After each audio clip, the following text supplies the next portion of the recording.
ದಕ್ಷಿಣ ಕನ್ನಡ ಜಿಲ್ಲೆಯಲ್ಲಿ ಅತಿ ಹೆಚ್ಚು ತಾಲೂಕು ಹೊಂದಿರುವ ಉಪವಿಭಾಗವಾಗಿರುವ ಪುತ್ತೂರಿನಲ್ಲಿ ಸಾರ್ವಜನಿಕರಿಗೆ ಆರೋಗ್ಯ ಸೇವೆ ಕೊಡುವ ನಿಟ್ಟಿನಲ್ಲಿ ಅಂದಾಜು 180 ಕೋಟಿ ರೂಪಾಯಿ ವೆಚ್ಚದಲ್ಲಿ 300 ಬೆಡ್ನ ಆಸ್ಪತ್ರೆಗೆ ನೀಲ ನಕಾಶೆ ಸಿದ್ಧಪಡಿಸಲಾಗಿದೆ ಎಂದು ಶಾಸಕ ಸಂಜೀವ ಮಠಂದೂರು ಹೇಳಿದರು.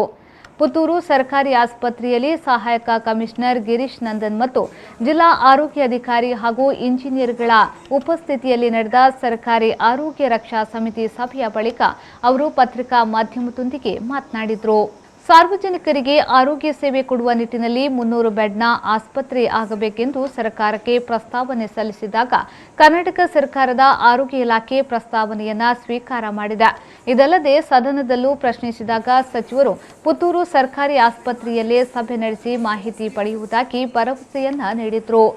ದಕ್ಷಿಣ ಕನ್ನಡ ಜಿಲ್ಲೆಯ ಅತಿ ಹೆಚ್ಚು ತಾಲೂಕನ್ನು ಹೊಂದಿರುವಂತಹ ಸಬ್ ಡಿವಿಷನ್ ಪುತ್ತೂರು ಇಲ್ಲಿ ಮುಂದಿನ ದಿನಗಳಲ್ಲಿ ಸಾರ್ವಜನಿಕರಿಗೆ ಆರೋಗ್ಯ ಸೇವೆಯನ್ನು ಕೊಡುವ ದೃಷ್ಟಿಯಿಂದ 300 ಬೆಡ್ಡಿನ ಆಸ್ಪತ್ರೆ ಆಗಬೇಕು ಅಂತೇಳಿ ನಾವೊಂದು ಪ್ರಸ್ತಾವನೆ ಸಲ್ಲಿಸಿದಾಗ ನಮ್ಮ ಕರ್ನಾಟಕ ಸರ್ಕಾರದ ಆರೋಗ್ಯ ಇಲಾಖೆ ಆ ಒಂದು ಪ್ರಸ್ತಾವನೆಯನ್ನು ಸ್ವೀಕಾರ ಮಾಡಿ ಆ ಒಂದು 300 ಬೆಡ್ಡಿನ ಆಸ್ಪತ್ರೆಗೆ ಸುಮಾರು 180 ಕೋಟಿ ಅಂದಾಜಲ್ಲಿ 28,000 ಮೀಟರ್ ಚದರಡಿ ಮೀಟರ್ನ ಆ ಒಂದು ಕಟ್ಟಡಕ್ಕೆ ನೀಲಿ ನಕಾಶೆಯನ್ನು ತಯಾರಿಸಿ ಆ ನೀಲಿ ನಕಾಶೆಯ ಆಧಾರದಲ್ಲಿ ಕಟ್ಟಡ ಆಗಬೇಕಿದ್ರೆ ಈ ಒಂದು ಪುತ್ತೂರು ಸರ್ಕಾರಿ ಆಸ್ಪತ್ರೆಯಲ್ಲಿರುವಂಥ 5 ಎಕರೆ 15 ಸೆನ್ಸ್ ಜಾಗ ಇದರಲ್ಲಿ ಈಗಿರುವಂಥ ಆಸ್ಪತ್ರೆ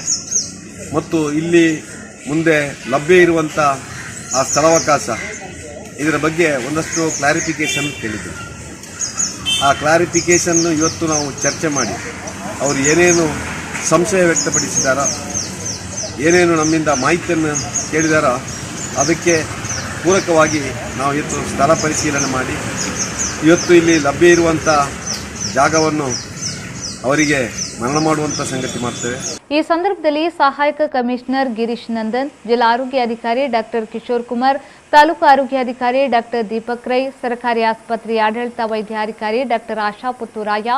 ಆರೋಗ್ಯ ರಕ್ಷಾ ಸಮಿತಿಯ ಸದಸ್ಯರಾದ ರಫೀಕ್ ದರ್ಬಿ, ವಿದ್ಯಾರ್ ಗೌರಿ, ಸರ್ಕಾರಿ ಆಸ್ಪತ್ರೆಯ ವೈದ್ಯರುಗಳು ಈ ವೇಳೆ ಉಪಸ್ಥಿತರಿದ್ದರು.